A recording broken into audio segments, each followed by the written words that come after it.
El que te voy a contar es un mito muy hermoso, Andrés, así que presta mucha atención. Aunque hay varias versiones de esta historia, lo más importante es que es una historia de amor. Ah, como en los cuentos de hadas. Bueno, no exactamente. Es entre una princesa india y un joven guerrero.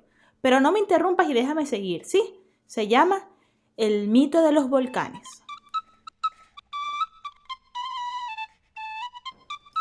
Hace miles de años vivían en México dos jóvenes aztecas.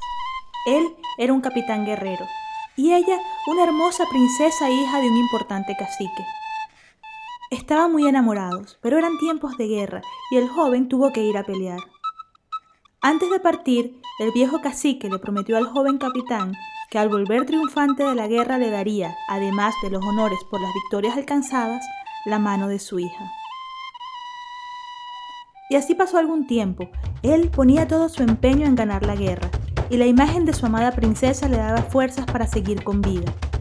Ella soñaba con el día en que el joven volviera y pudieran por fin casarse. Un día, la princesa recibió una terrible noticia. Su amado guerrero había muerto en la batalla, y al no poder vivir sin él, la princesa enfermó de amor. Pero no era cierta la noticia, y el joven guerrero, al regresar finalmente vencedor, encontró los prometidos honores por la lucha, pero de su amada princesa solo encontró un cuerpo frío y sin vida. Sin consuelo y sin saber qué hacer, el joven guerrero se arrodilló ante la princesa que parecía dormida. La tomó en sus brazos y lloró y lloró y lloró. Luego la llevó a las afueras, lejos de la tribu. Ahí la cubrió de flores y prendió incienso. La veló con una antorcha encendida día y noche. El dolor del guerrero se unía a la rabia que tenía con los dioses por haber permitido que algo así sucediera. Gritó a los dioses.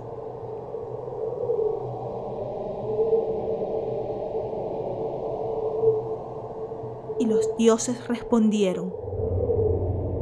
La tierra tembló y el cielo estalló en una lluvia de relámpagos y piedras.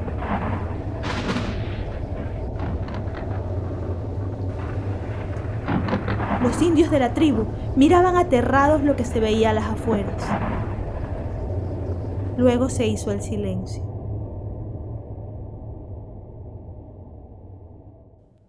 Y ante el asombro de todos, aparecieron en el horizonte los dos volcanes nevados que desde entonces coronan el valle de la Nahualc. El Iztaccíhuatl, que quiere decir mujer dormida, y el Popocatépetl, la montaña que humea.